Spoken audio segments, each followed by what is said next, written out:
सियासत में कभी भी कोई दरवाज़ा परमानेंटली बंद नहीं होता। यहाँ अगर दरवाजे बंद होते हैं तो खुलते भी हैं।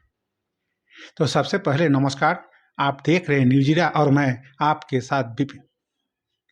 सुशील कुमार मोदी के इस बयान से स्पष्ट हो गया कि नीतीश कुमार के लिए बीजेपी के दरवाजे एक बार फिर से खोल दिए गए हैं। इसके बाद बिहार में एनडीए सरकार का बनना भी लगभग तय माना जा रहा है। अब सबसे बड़ा सवाल यही बना हुआ है कि आखिर एक साल में ऐसा क्या हुआ कि नीतीश के लिए दरवाजे बंद करने वाले बीजेपी उसके स्वागत के लिए तैयार हो गई। किन शर्तों के साथ बीजेपी नीतीश कुमार को अपने साथ लाएगी? क्या बिहार में एक बार फिर से बीजेपी नीतीश कुमार की ताजपोशी करने की तैयारी कर रही है? सूत्रों की माने तो बीजेपी का पूरा नेतृत्व पिछले 48 घंटों से इन्हीं सवालों को सुलझाने की कोशिशों में जुटा है। पहले आनन फानन में बिहार बीजेपी की कोर कमेटी के मेंबर को दिल्ली बुलाया गया। यहाँ प्रदेश प्रभारी विनोद तावड़े के आवास पर आधे घंटे की मीटिंग चली। इसके बाद केंद्रीय गृह मंत्री अमित शाह के आवास पर लगभग 95 मिनट का मंथन हुआ। जेपी नड्डा और अमित शाह के साथ अलग मीटिंग भी की। बीजेपी सूत्रों और पॉलिटिकल एक्सपर्ट की मदद से हमने बीजेपी के भीतर चल रही गतिविधियों को समझने की पूरी कोशिश की है। सबसे पहले 2 पॉइंट में समझाने का हम प्रयास करते हैं। नीतीश कुमार के लिए दरवाजे क्यों खुले?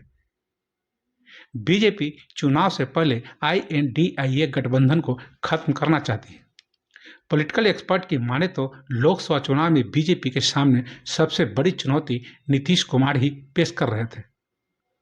विपक्ष के बिखरे कुनबे को एक मंच पर लाने का श्रेय नीतीश कुमार को जाता है। ये नीतीश कुमार ही थे जिन्होंने सबसे पहले कांग्रेस को गठबंधन के लिए तैयार किया। इसके बाद उन्होंने उत्तर प्रदेश, बंगाल, दिल्ली, महाराष्ट्र, पंजाब, हरियाणा, तमिलनाडु जैसे राज्यों का तवातोड़ दौरा किया। उन्होंने ममता बनर्जी और अखिलेश यादव को कांग्रेस के साथ आने के लिए राजी किया। जुलाई 2023 में ही पटना में बीजेपी विरोधी नेताओं को औपचारिक तौर पर एक प्लेटफॉर्म पर लाए। नीतीश कुमार देश भर की 400 लोकसभा सीटों पर बीजेपी के खिलाफ 1 वर्सेज 1 कैंडिडेट उतारने के फॉर्मूले पर काम कर रहे थे।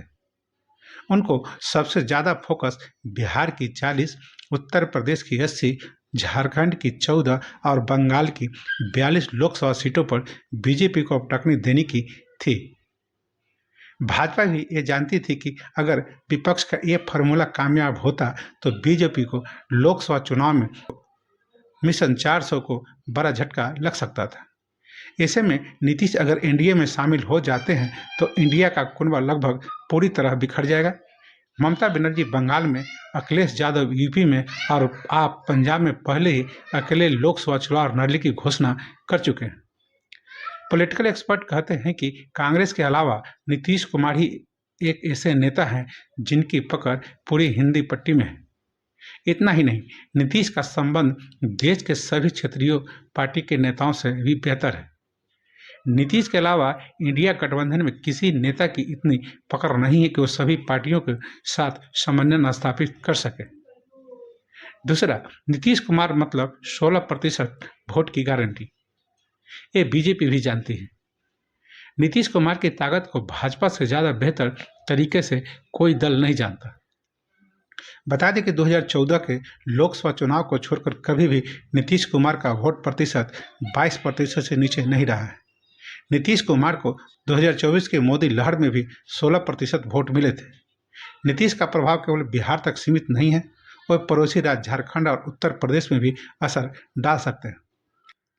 जेडीयू अकेली लड़ी और 16.04% वोट लाने में कामयाब रही।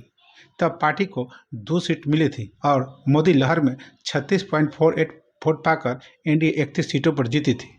लेकिन बीजेपी को पता है कि उनको इतनी बड़ी जीत तब मिली थी जब मुकाबला त्रिकोणीय हुआ था। साल 2019 के लोकसभा चुनाव में नीतीश कुमार ने जैसे ही बीजेपी से हाथ मिलाया, एनडीए का वोट शेयर करीब 18% से बढ़कर 54.34% हो गया। प्रदेश की 40 सीटों में से एनडीए को 39 सीटें मिली और विपक्ष को सिर्फ एक कांग्रेस जीत सकी। यही वजह है कि भाजपा 2024 के लोकसभा चुनाव में किसी भी हाल में नीतीश का साथ नहीं छोड़ना चाहती है।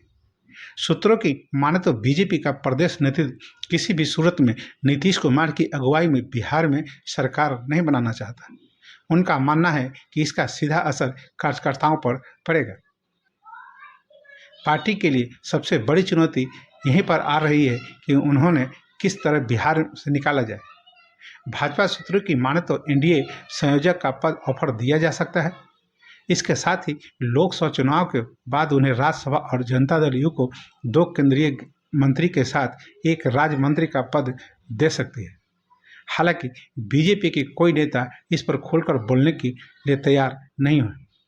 वहीं नीतीश कुमार किसी भी सूरत में मुख्यमंत्री की कुर्सी छोड़ने के लिए राजी नहीं है। इस स्थिति में बीजेपी लोकसभा चुनाव तक मुख्यमंत्री बनाए रख सकती है। इसके बाद बीजेपी के 2 डिप्टी सीएम होंगे। बीजेपी सूत्रों की माने तो सुशील मोदी एक बार फिर से बिहार सरकार में वापसी हो सकती है। इसके अलावा बीजेपी कोटी से 7 से 8 मंत्री बनाए जा सकते हैं।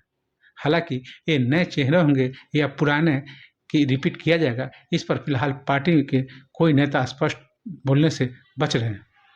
बीजेपी नेताओं की माने तो बिहार हो रहे पूरे सियासी हलचल की बागडोर केंद्रीय गृह मंत्री अमित शाह को अपने हाथ में रखे हुए हैं। पूरे भारत को सीक्रेट रखा जा रहा है। बीजेपी के किसी नेता को पब्लिक में वाइट देने से मना किया गया है और यही कारण है कि कोई भी नेता न तो नीतीश कुमार के खिलाफ कोई सख्त बयान दे रहे हैं और न ही गठबंधन पर खुलकर बोल रहे हैं।